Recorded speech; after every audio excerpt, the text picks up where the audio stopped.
Have you ever wondered what's in a $1 million stock portfolio? Well, obviously there's a million ways you can do it, but I'm going to show you my strategy and my methodology.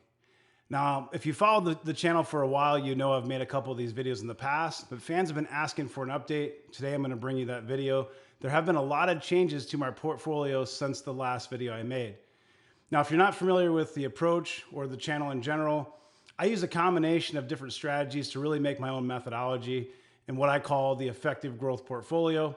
And I use a combination of ETFs, of DGIF, which is dividend growth investing for fired, similar to DGI or dividend growth investing, but focus more on total growth. Also another bucket that I use for growth stocks.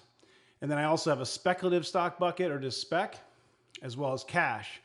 So next I'm going to show you exactly how I build an aggressive growth portfolio for a young person. Then I'm going to show you what's actually in my portfolio. You're going to want to see this one. Stay tuned.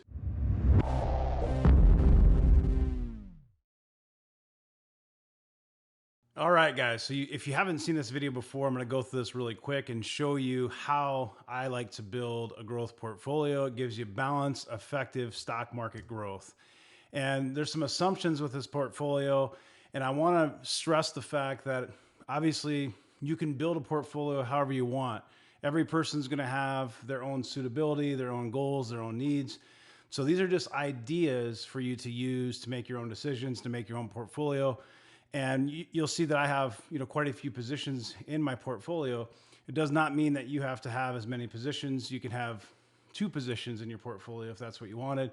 So it's simply ideas for you to work off of. So some assumptions. This is best for young investors. Of course, you want growth when you're young and you'd like to, obviously build your wealth. You take more risks when you're younger. It assumes a balanced approach. So someone that kind of wants to have a little balance, not just all growth or YOLO, because obviously, that would be a completely different portfolio. This is what I consider 8 out of 10 when it comes to risk tolerance. So you can make it more aggressive or less aggressive depending on your suitability.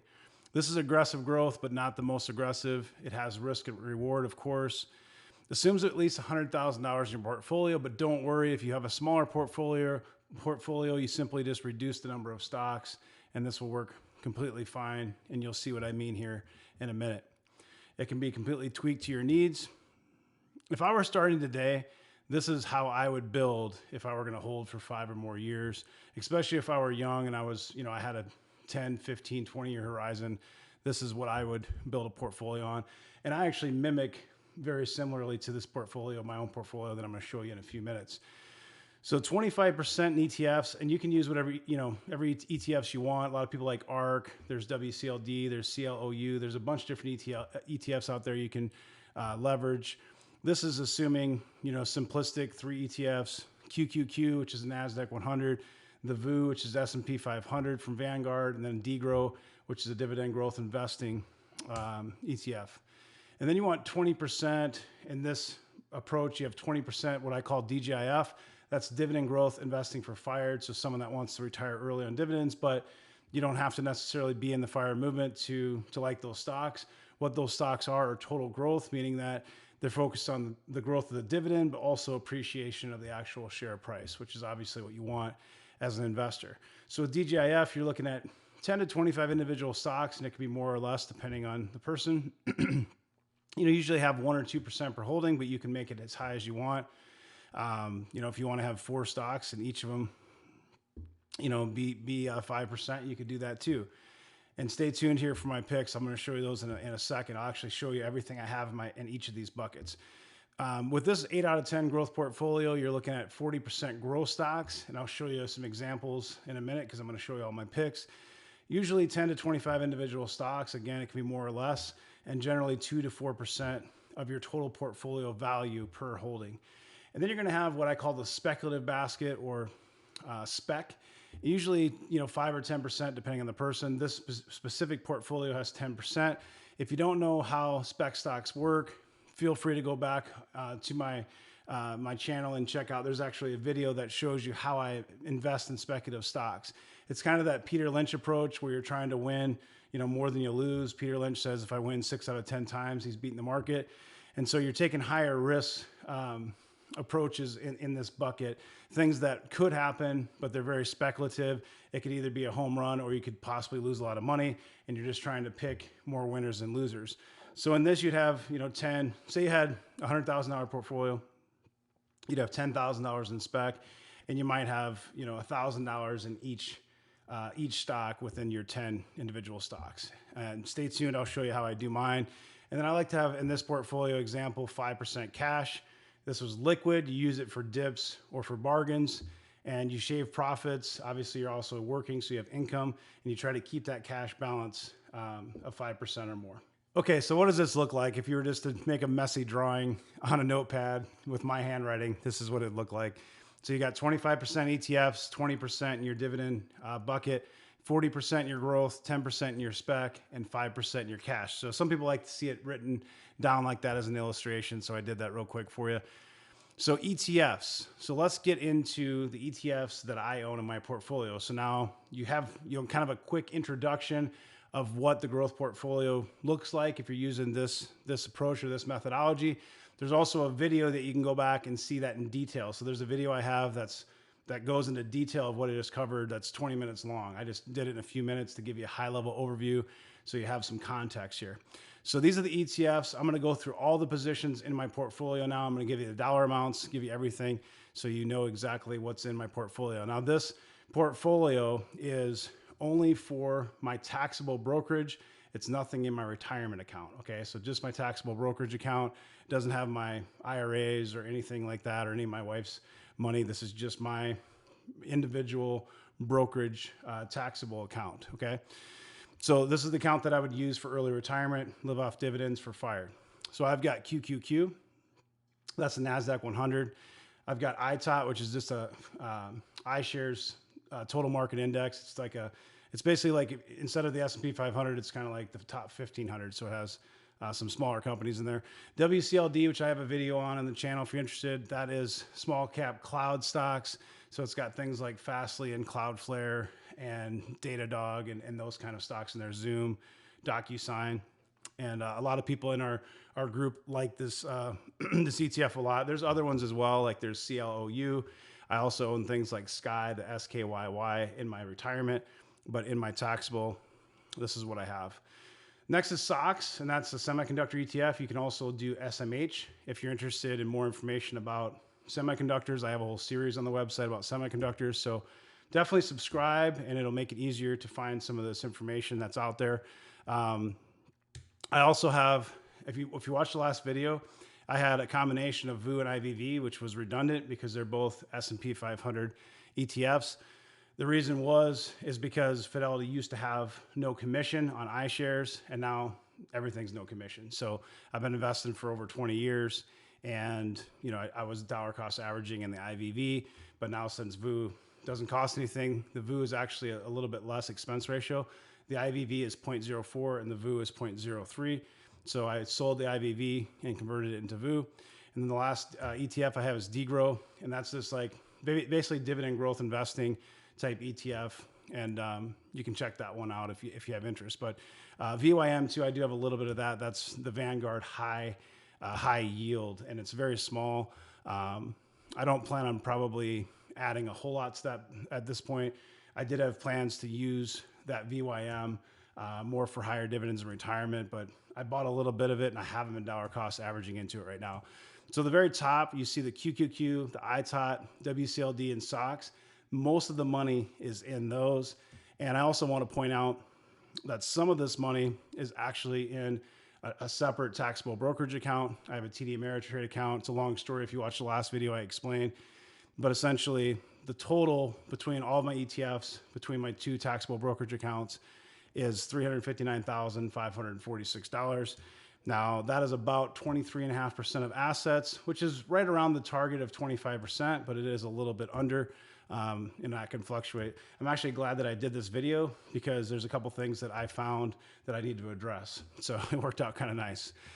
Next, I'm going to talk about my core holdings. So these are holdings that I basically don't sell, that I generally hold. I'm not necessarily adding to them, but I've had these for a long time. They've grown into pretty large positions. I'm up pretty big on them, and I just hold them as kind of core positions. So I generally don't sell them, although I will shave occasionally if it gets really frothy on the technicals. Like Amazon, if it went to 4,000, I might sell 4 shares or something like that. But generally speaking, I've been in Amazon since about 500 bucks, and it's one of my core holdings. It's my top holding. Got Microsoft, been in that one since about 30 bucks. Nvidia, I think 135 to 150. I've been in that one a while. Cisco is one of my red stocks, but I've got a decent position of it. Pays a nice dividend still, and I'm holding to that. AbbVie, really nice for the dividends. I got it in the 60s, so it was a good buy. Apple, I've had for over 5 years. Google, I've had for a number of years. Splunk, which I started buying in 2018, 2019, and has actually grown into that kind of core holding. I call that one a core holding, but I actually am looking to shave just a little bit of it. I have maybe 300 shares, and I'm thinking about shaving, like 20 shares or something off of it, just a little bit, just because there's so much competition in that space. Salesforce, I don't plan on selling it, but I do have covered calls. And so if that thing gets to the strike price in the next couple of months, I could have to sell my shares. But of course, I would get, I'd get the money for it. It's cash covered calls. AT&T for the dividend, that's an income stock. For the younger people, you probably don't want to invest in some of these income type stocks. But Home Depot, I've had a long time. It's a great core holding. LRCX is Lam Research. It's a great semiconductor equipment stock. Costco, I've had that one for a while as well.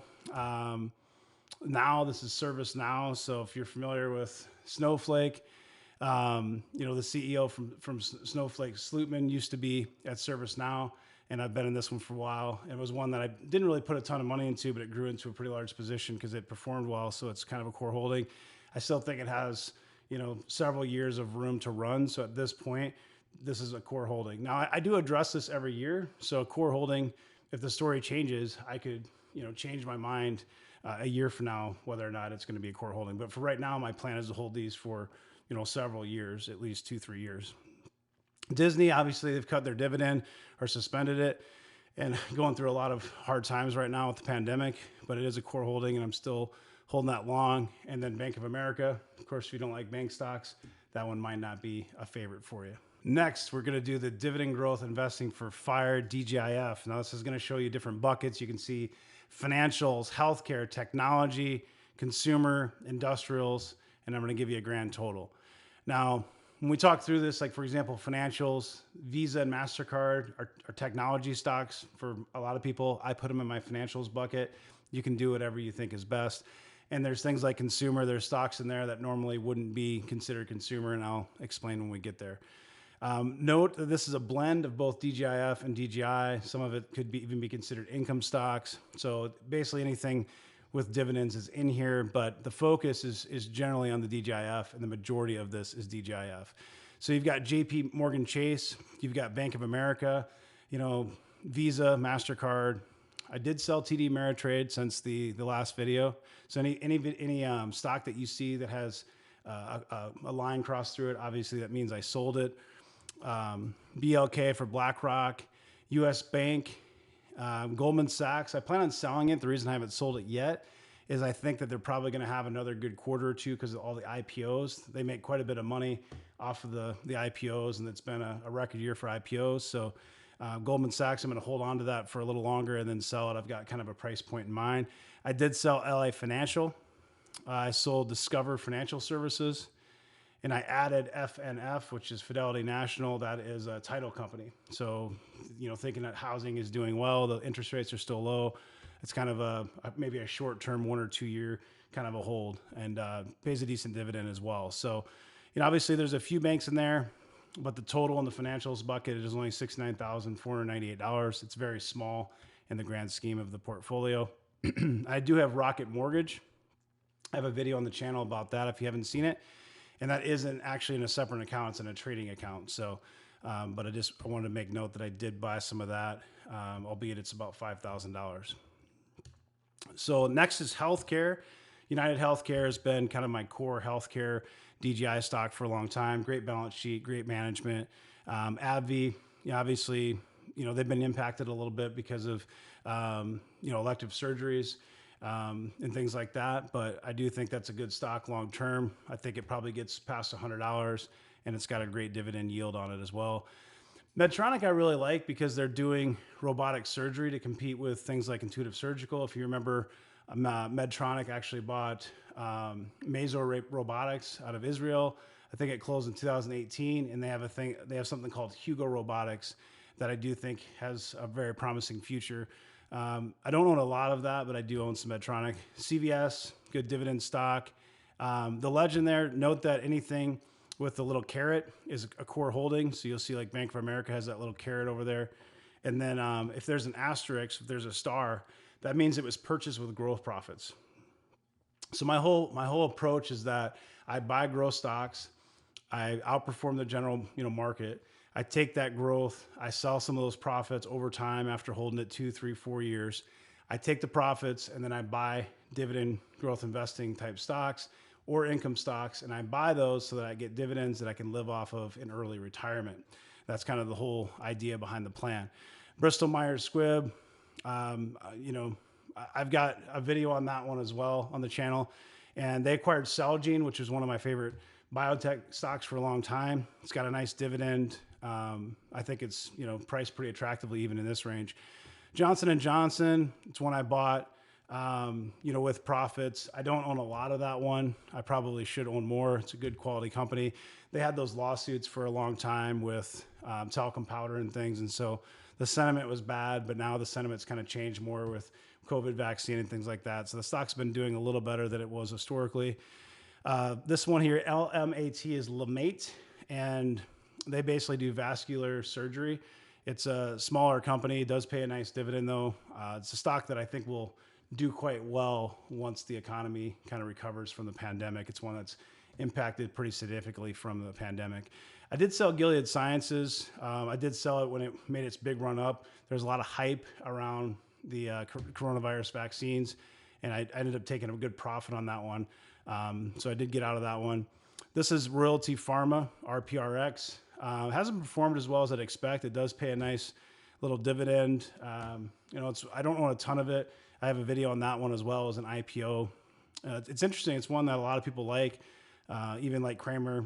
I don't know if you're a fan of Kramer or not, but whatever. He's got that Mad Money show on CNBC. Some people like, and obviously a lot of people don't like Kramer. So I'm not saying that everything he says is true or anything like that. But that's one that he talked about that made a lot of sense. He did some interviews with the CEO, and I like the company. It just hasn't performed well. I only own like $4,000. It's not very much in that one.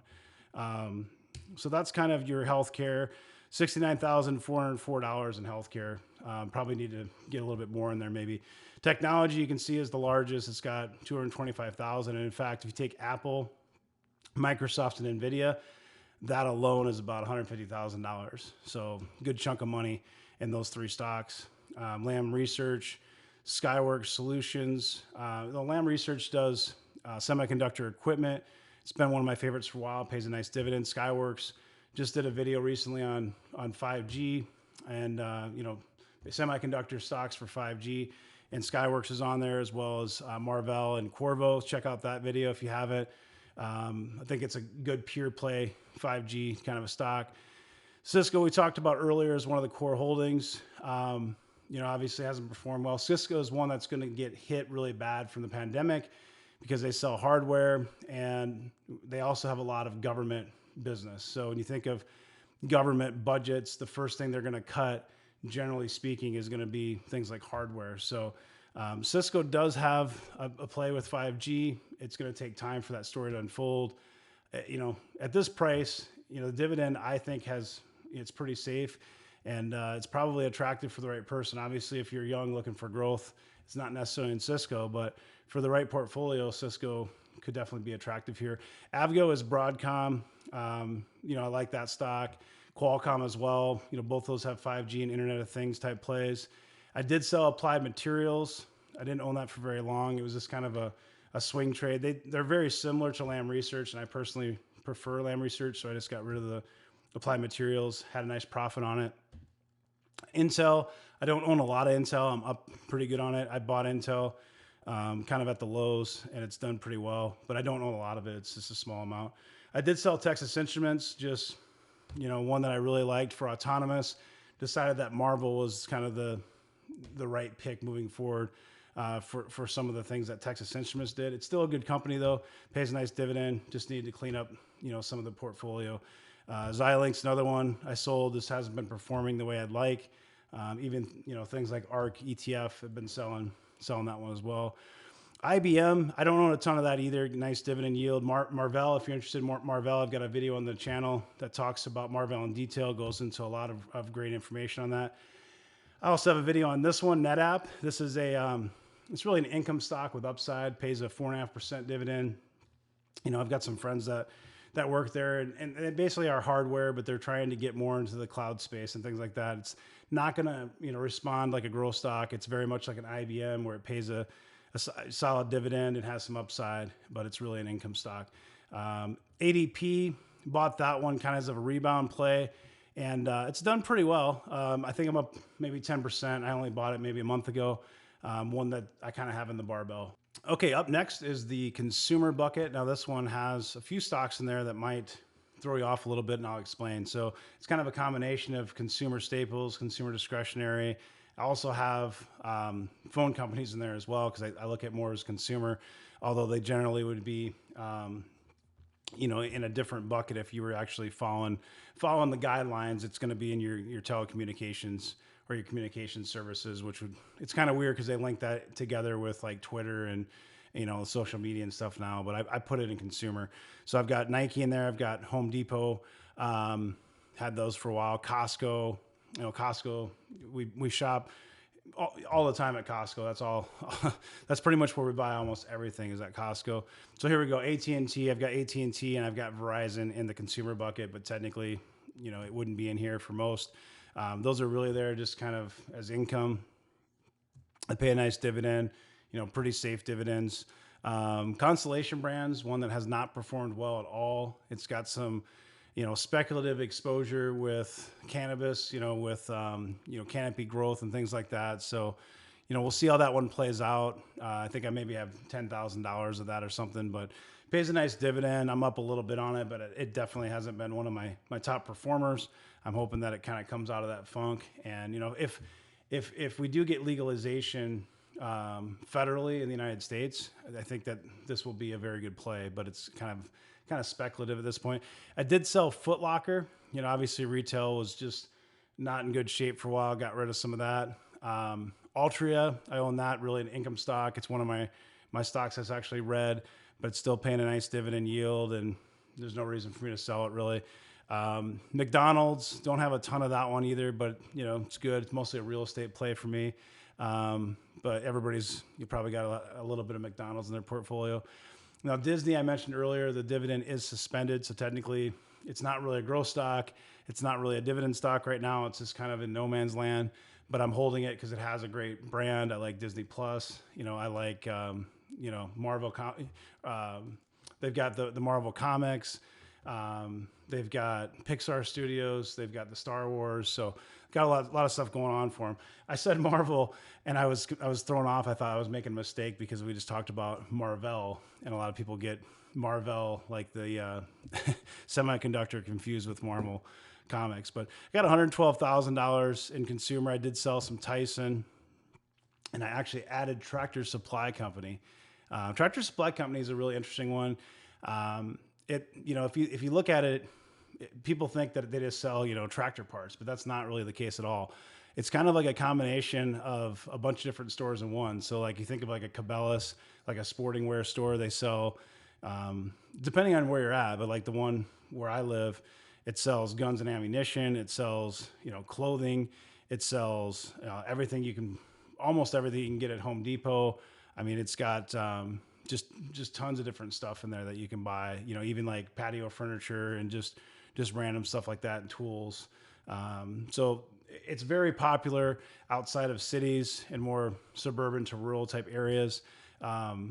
People love it. And during the pandemic, they love shopping at a place like Tractor Supply Company, and it's done well. It's growing really well. It's one of those under the radar stocks that keeps increasing their dividend, that keeps, performing well and growing, adding more stores.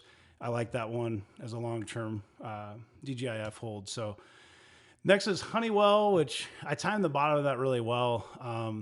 Kind of got lucky on that one, but really good entry point on Honeywell. If you look at on their website, I mean, they do everything from cybersecurity to industrials to smart buildings. I mean, they're very, very diversified. They're a conglomerate.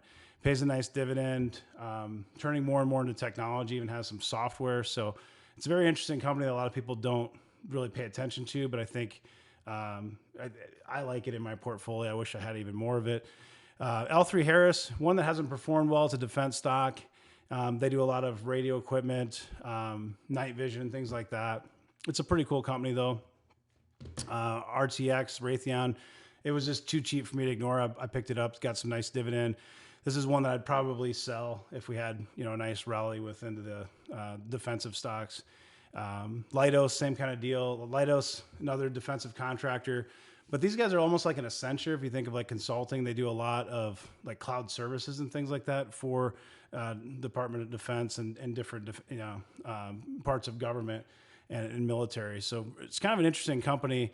Kind of under the radar too. A lot of people don't really talk a lot about that one.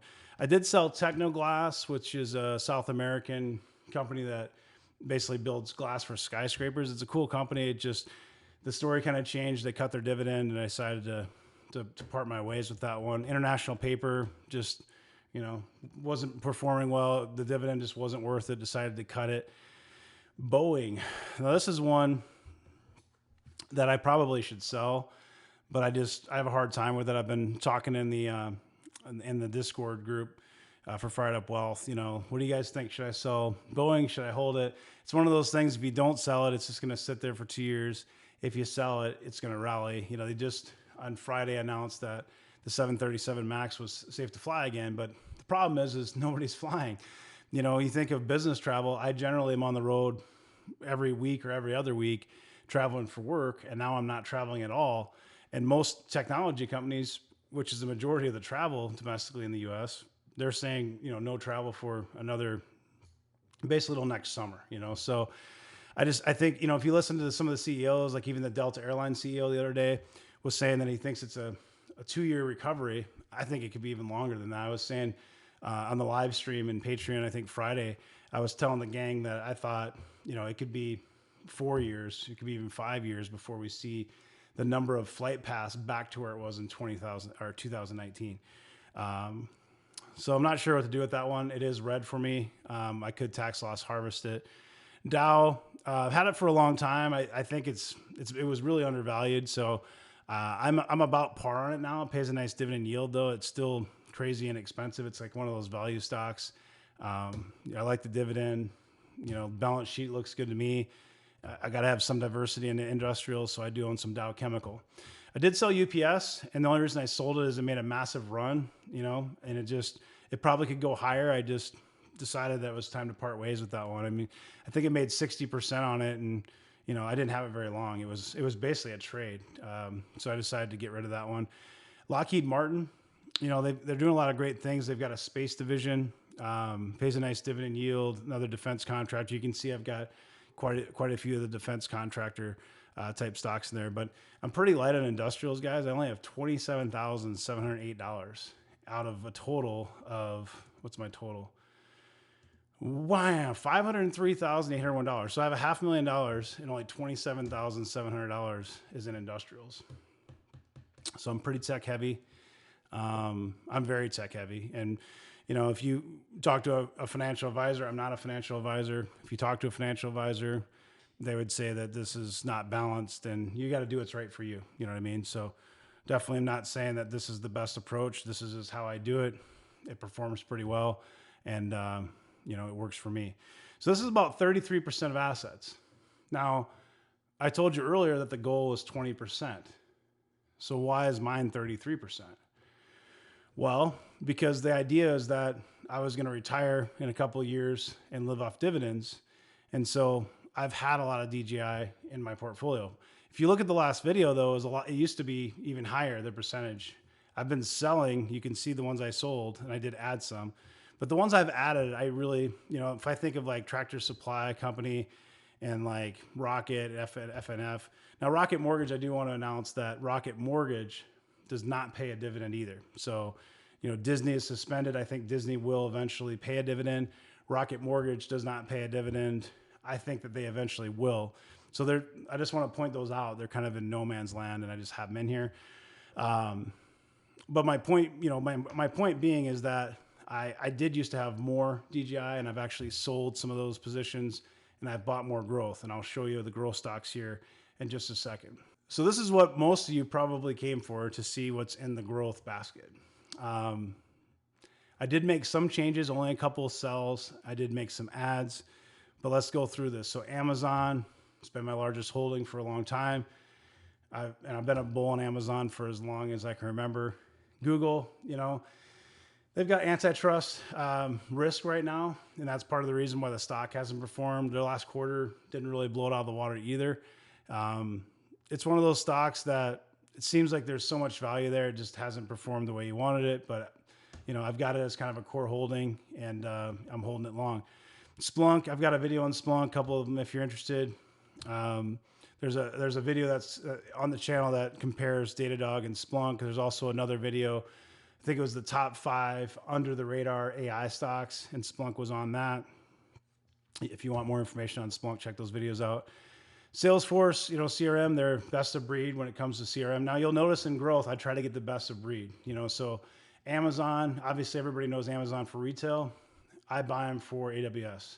Google, it's the best of breed for search engine. They also have things like YouTube that are really best of breed for what it does. You're on YouTube right now, and that's owned by Google. Splunk, there's a lot more competition in that one, so you could argue whether or not it's best of breed. Splunk for me is best of breed for on-prem, which means they're slowly changing that model more to cloud. And you could argue that there's plenty of other players in there, and they're not.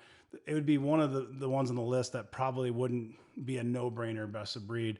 So that one is kind of an iffy best of breed. But these other ones are very obvious, like ServiceNow, best of breed for what they do. Workday was best of breed for HCM, but you'll remember the last earnings, the thing shot up. Like, I can't remember what the price was anymore, 240 something, but I sold it at the top, and then it came crashing down.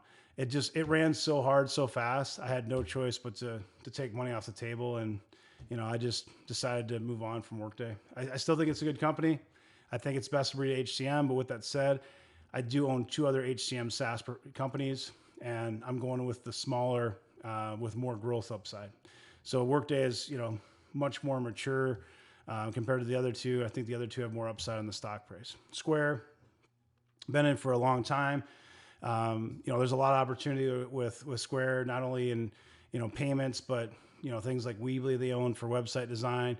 Trade Desk, huge opportunity when you think of advertising on Amazon and things like that, doing streaming ads. They're becoming bigger and bigger. It's kind of a disruptor. They compete with things like Roku, but I consider the Trade Desk kind of best of breed for what they do.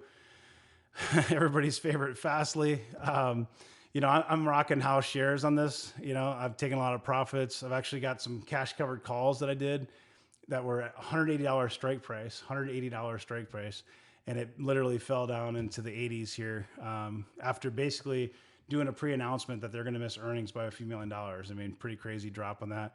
So, I was lucky enough to get into Fastly at $20. So I've got a house position of that and made a lot of profit. I think I told the gang I made, $40,000 this year on Fastly in profits. So it's been a really good year. Take-Two Interactive, obviously you got the new PlayStation, new Xbox coming out. It's one that I've held for a while. In my opinion, it's best of breed as a video game player with esports and things like that.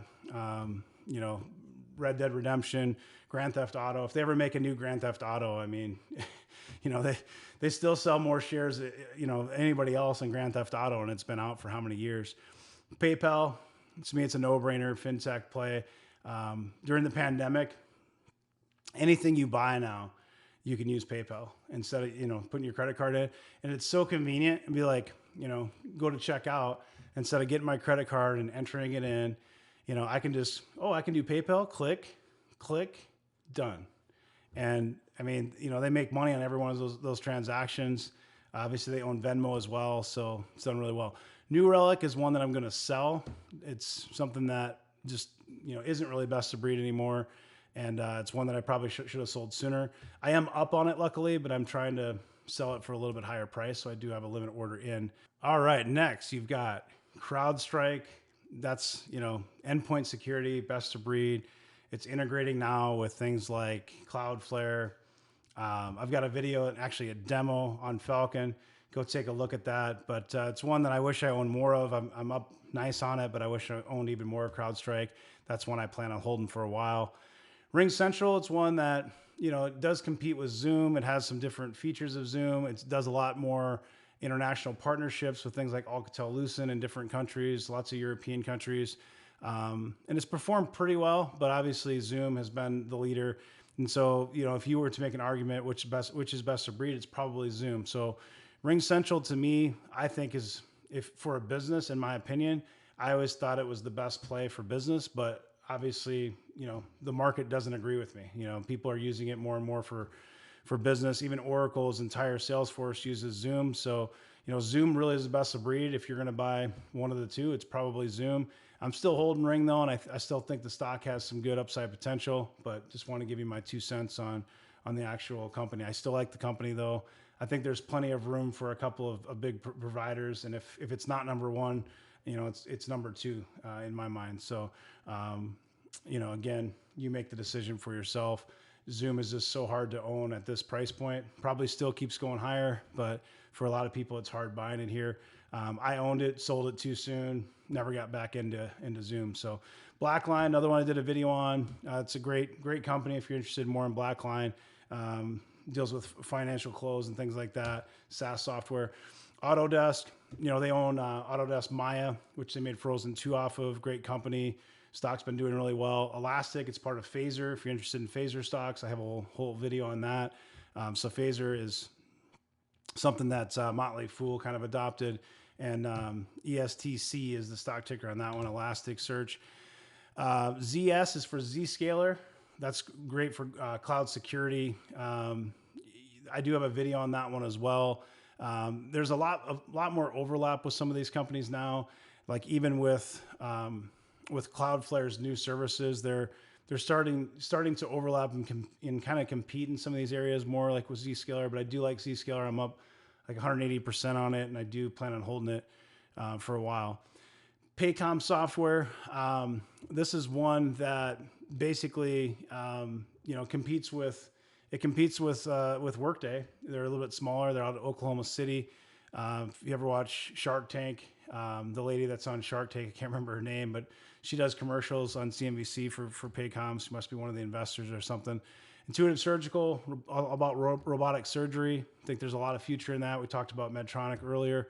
Shopify, you know, Canadian company, best of breed, you know, really for small business and web designs and selling online, which is, you know, had a huge boost first from, you know, legalized cannabis in Canada. And then it's had a huge boost because of the pandemic as well. So the company's done really well. I think it still has a great long-term future. There's competitions like Big Commerce, you know, Big C, and others that can kind of compete in that area, but I do still like Shopify. Teladoc, obviously, you know, that one's going to be a really good company, you know, especially once they do the merger with Livongo.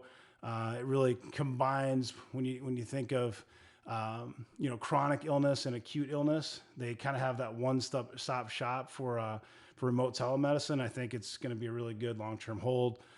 It's one that ARK, you know, has been buying as well. I don't know anybody that doesn't like that play. So maybe it's one of those stocks that's wrong because everybody thinks it's going to do well, so it actually won't. ZG is Zillow Group. You could also buy Z. So ZG is the Class A shares. You can buy just Z, which is Class C shares, which is what most people trade. But that one's Zillow Group. I've got a video on that. There's a whole series about disruptive growth stocks. A lot of those stocks are on here, including Zillow. Changing the game, how you buy and sell real estate. They're even buying some houses and actually having inventory and doing some disruptive stuff in that arena. PagerDuty, controversial stock. I have a video on that one as well. it's had its ups and downs. I'm still up on it at this point. It's done well. It's kind of more of almost a spec kind of growth play at this point because I think they can do so much better. They're not a sales driven organization. And I think if they could change their approach to be more sales driven and not so operationally driven, I think that they would do a lot better. And that's really important with any company, but especially SaaS software. You have to have a really, really good and really aggressive sales force. I used to work for Oracle, went through all the training there, and one of the best sales organizations, especially back then, in the world.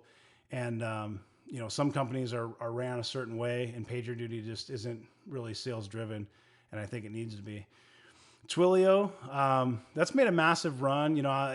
There's some people kind of talking about this one because they have several large clients that, I think one of their clients is 15% of their revenues or something like that. But I do like the company a lot. They're acquiring a company called Segment right now. And I do have a good chunk of Twilio and like that one. Adobe, I wish I had even more of this. Their Adobe Creative Cloud is awesome. I just saw a commercial the other day for Adobe Creative Cloud, and it was like the coolest commercial I'd ever seen. Maybe you've seen that one too, where the girls in the subway or whatever, and everything's coming to life, and all the people have, they turn into robots and stuff. Like she's using Photoshop to change the environment, whatever. It's pretty cool. Cloudflare, I've got a video on that one, a couple of different videos. They have a global network. They do not just, CDNs, but edge computing, DDoS, security, lots of different areas. And there's some, obviously there's some competition in that space. So Limelight Networks, I just bought some Limelight Networks on Thursday, and they kind of compete in some of the same spaces. I bought that one that Limelight is really kind of as a spec kind of trade because it got sold off with Fastly, and it was down, it went from $7 to $6 pretty much overnight, like in a day or two. So I added some just under $6, I think at $5.99 a share. We'll see how that one does. They have earnings on October 2nd, and I might talk about that one again here in the next slide. Viva, I'm actually going to try selling it. I like the stock. They do SaaS software, ERP type SaaS software for biosciences, for life sciences. So they've done really well in the pandemic because a lot of biotech companies use their software to basically manage like the project management, the life cycle management, to go through different trials and things like that. They use Viva software. Peter Gaster was a guy from Oracle, was CEO and co-founder of Viva, and really good business person, smart guy. So I like that stock. I'm up really big on it though. I feel like it's maybe inflated a little bit at these levels, and trying to get out of that one maybe soon. Not saying the stock won't do well long term. I just think that once the pandemic kind of goes away, I think that they could actually have a retraction. So I'm just trying to be strategic as an investor, and and kind of the story. I think the story kind of is going to change, and it's going to take that stock maybe a little bit lower with it. And I could be wrong. I do like it. Like I said, I like it. The total addressable market, when you look at something like that, they sell to a niche industry. You know what I mean? There's only so much business. Versus when you think of like Salesforce CRM, they can sell to pretty much any company. So just a different total addressable market there. This one's Velocity, PCTY. They're also a small HCM SaaS provider, similar to Paycom, and I've done well with that stock. Glue Mobile, I did sell for a nice profit. I've been in and out of that one several times and done really well. I do like that stock and that company though. It's interesting. MongoDB, that's another one that's either you love it or hate it. It's similar to Elasticsearch in some ways, where it's kind of has like a cult following with stock pickers, and some people like it and some don't. But I do think it's kind of a best of breed when you think of some of the disruptive things they're doing in database. So I do like Mongo database. Datadog, have a video on that one. They just have a partnership with Microsoft. Stock's done really, really well. The group started buying that in the 70s when it had its recent dip here a month or two ago, and it rocketed from 75 to, I think it was at 120 or something at its high. But I really like that stock. It's crazy expensive, but I think there's a lot of potential with it. And the growth's been great on Datadog too. If I remember off the top of my head, this last quarter, it was 68% year-over-year revenue growth. And prior to that, it was like 80%. So, I mean, those are some really good numbers. and their net profit, their profit margin was something like par. I mean, they're not like losing money. Like some of these companies, they'll have 40% growth, but negative 30% profit margin and it's like, it doesn't really, rule of 40. Datadog destroys the rule of 40. I think off the last earnings, it's 65 or something on that score. So if you're not sure what rule of 40 is, there's also a video on the Fired Up Wealth page about how to evaluate growth stocks, including the rule of 40 and grid score and things like that. So check that out. Ultrix, I don't own a lot of that one. It's made a nice rebound because they announced two things. New CEO, which was a nice catalyst. And the other thing they announced was basically the fact that they're going to, or they pre-announced that the earnings are going to be better than expected. So it's done a lot better in recent weeks here, but it was beat up pretty bad for a while. So Appian's another one from the Phaser series. If you're interested in Phaser, check it out because it has, Fastly in there. It's got Elastic in there. It's got Roku in there. It's got Appian in there. It's got Zoom in there. That's Phaser, but check it out. Lulu, this is in green, means I added it since the last portfolio video. So Lululemon, we did a pretty good job buying this on Patreon, kind of timing, the drop really well. Dollar cost averaging as it kind of dipped down. DocuSign, same story. If you're interested in following, any of these portfolio moves live, you can join Patreon in the elite or VIP tiers. And we have Discord, and I literally tell you the second that I buy a stock, like these stocks that are in green, you would literally know within seconds of me buying it. Appian was not one that I bought since Patreon, but it is green because it's new since the last portfolio video. Snowflake, I don't own a lot of it, but I do own like $5,000. I was hoping it would dip down below 200. That thing does not want to go below 200. So it's crazy expensive, but there's still demand for it. Peloton, I bought and sold. I bought it August 27th, sold it this week, made a 100% return in six or 7 weeks. I like the company. I think it still goes higher. I just was happy with those gains and repositioned that profit. That one, we did also a Patreon, and there's quite a few people in the Patreon group that are from Singapore, which is where C Limited is from. They've got kind of the three-headed monster there. So this is kind of like a competitor to an Amazon, but they also have C Money, not C Monkey, but C Money, which is kind of your fintech type play, even some digital currency type play. And then they also have esports or gaming, like video gaming. So they've got kind of 3 areas of growth there. Pretty interesting company. Palantir, I've got another video on that one if you're interested.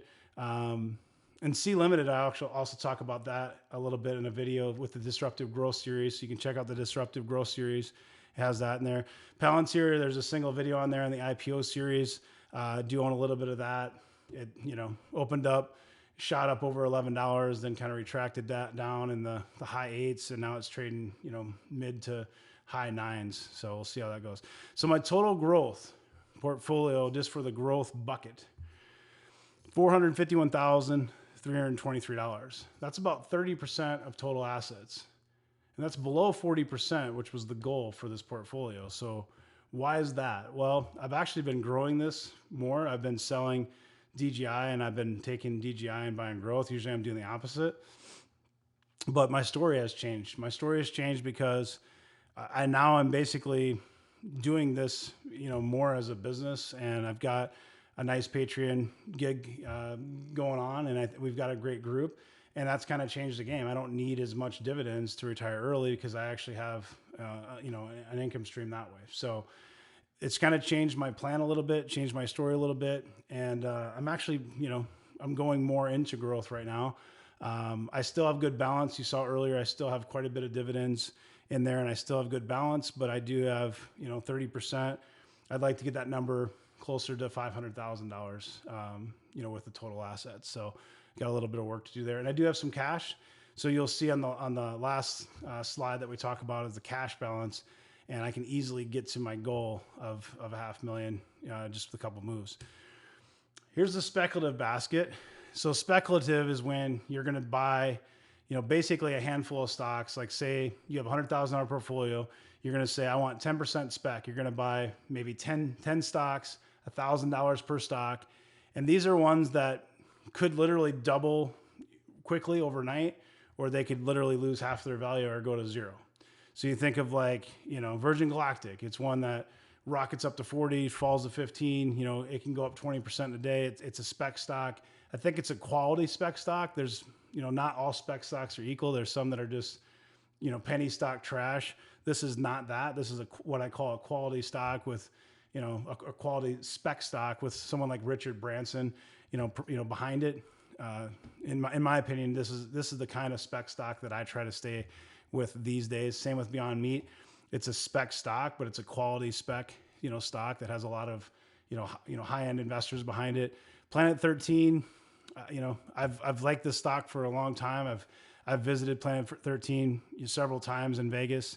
It's just it's a cool play. It's a kind of a weird, obviously PLNHF. F is for foreign.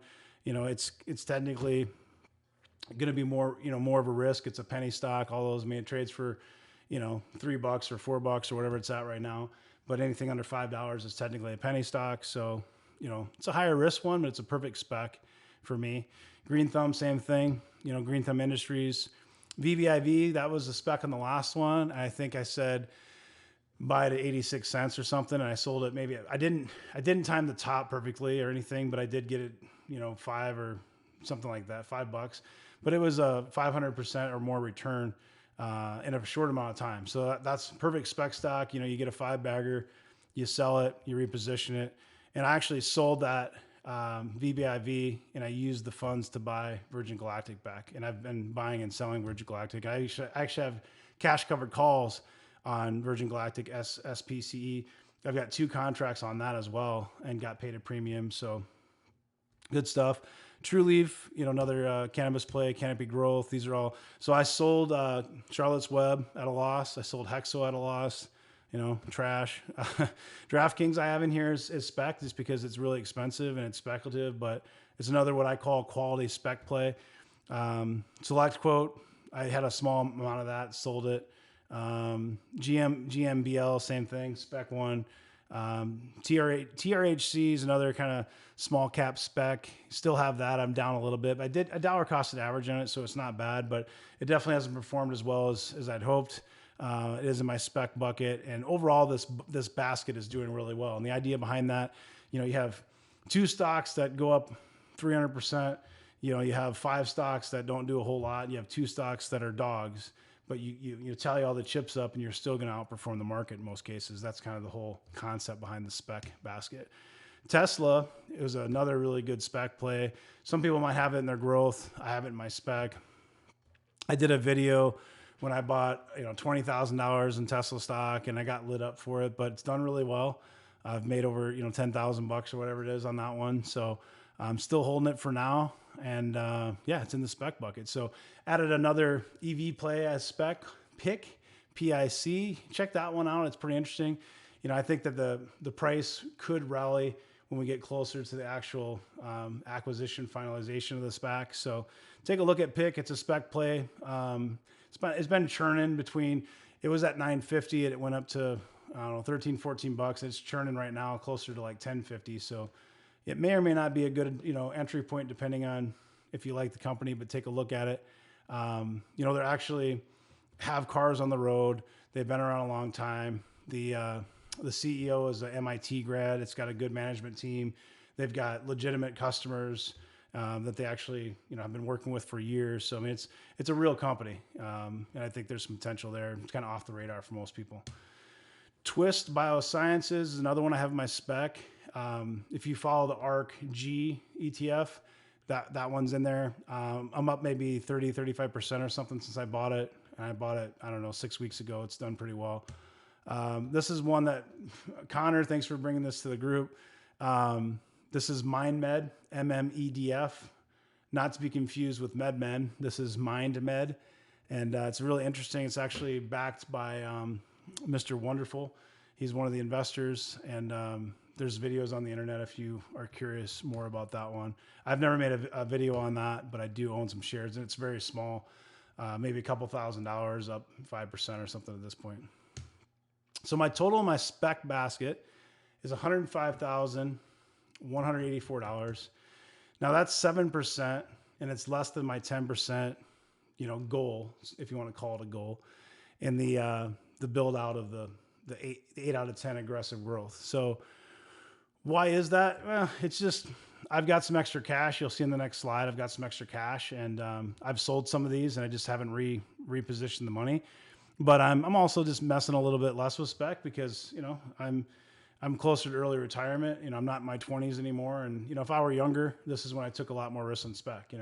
When I was in my 20s, I would do 25% spec. And, if you're watching this, you might have that, or you might even be higher. That's up to you. Just know the risk and the reward. I mean, there's a lot of reward because you can, outperform the market significantly, but you can also get hurt pretty bad and lose a lot of money. So a lot of risk reward with spec. And, I've already accumulated a lot of wealth, and part of my job at this point in my stage is capital appreciation. So I'm not going to be quite as aggressive as some of the younger people might be. So that's why.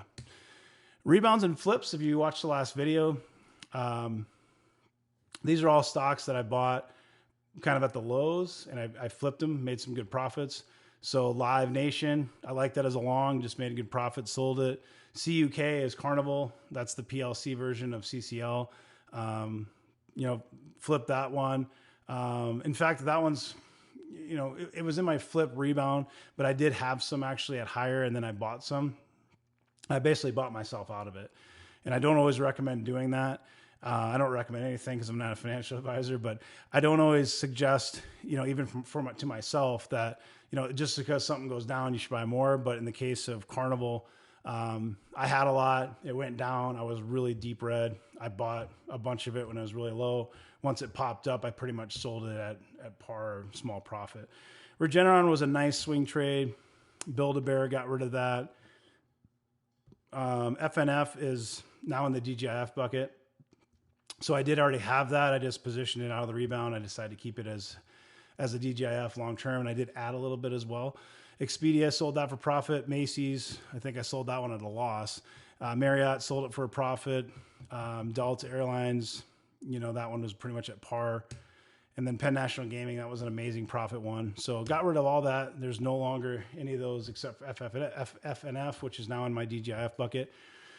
And the last part here, and then there's a couple things I want to cover to kind of wrap up. So please do stay tuned for a few more minutes. I really appreciate it.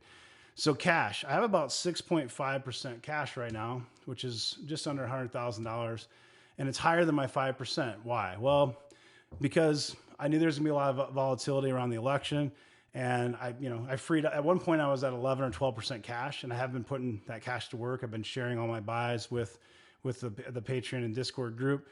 But I haven't put all of it to work, so I have 1.5% more than I usually like, but that's okay. When I say 5%, that's kind of a minimum. It's a suggestion. I like to have between 5 and 10%. It's just that the minimum, in my opinion, for me, is at least 5%. You want it liquid, use it for dips. Any kind of, one of your favorite stock goes on sale, any kind of bargains you find, and try to always, either shave profits to keep your allocation. Make more income to put more money in to keep your 5% allocation, but always try to have some cash, because there's nothing worse when your favorite stock goes on sale and you don't have any cash. It's the worst. So that's kind of the end of the video. And I do want to, encourage you to subscribe, to like, to comment, check out Facebook, which is a free group you can join. There's maybe 3,000 people in there. We're kind of selective. If you don't fill all of the questions completely, we automatically decline you, which is why we don't have as many people in there, because literally if 10 people apply, only 1 or 2 actually do it right. The other 8 get rejected. So just pay attention to the questions, answer all the questions, and you'll get in. It's real easy. You just gotta, it's basically a test. Like, are you paying attention? Are you going to be someone that's going to add value to the group? Or are you just trying to, get in to get 30-second information? The interesting thing about this is I'm telling you this now at the end of the video, and if you're one of those people, there's no way you're actually watching this long, so it's kind of a waste of breath anyway. The people that are actually watching me right now are the ones that would fill it all the way, so I'm probably just preaching to the choir. And then last but not least, Patreon. We try to do everything free by doing Facebook, and it just doesn't work. You have to have people that want to be there, have to have skin in the game. And the only way to do that is, have people pay a fee to be part of the community. And I'm telling you what, it's worked great. Everybody in there really likes it. They say that they get a lot of value out of it. We're adding more and more to it all the time. We do live streams every morning at 9 o'clock a.m. Eastern before market bell and talk about what's going on. We do Friday afternoon closing bell happy hours where everybody, gets together and has a good time. And we, just this last Friday, yesterday, we talked for almost 2 hours. It was an hour and 45 minutes. My voice is still a little bit hoarse, but it's a great community. Just, go to Patreon. Just go to Google and type in Patreon Fired Up Wealth. It'll take you right there. There's different tiers to look at, but that elite and that VIP tier is where you want to be. That's where the live streams are. That's where the portfolio information is. There's actually an options channel in there if you're interested in options education. We're actually doing curriculums that we're going to build for basically different stages. So stay tuned for more information on that. But you're going to have a video series that will be private. You can't get on YouTube that you'll be able to watch, depending on if you're a beginner, if you're advanced. We're going to have different videos that are going to have different topics that you're going to be able to go into in 2021. And that's all going to be included in this membership at no additional cost. So a lot of value. And we've brought in professional, type people. There's a couple guys that actually trade for a living that are part of the community that are helping us, with their options trades, sharing what they do on a daily basis, giving us education.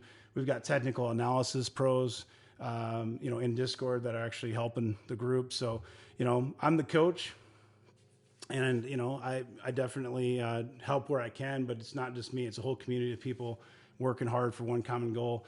And that common goal is to outperform the market and retire early and enjoy life. So if that sounds interesting, check it out. At a minimum, subscribe so you can keep getting videos like this. Hit the little bell to get notifications. But I appreciate your time and attention.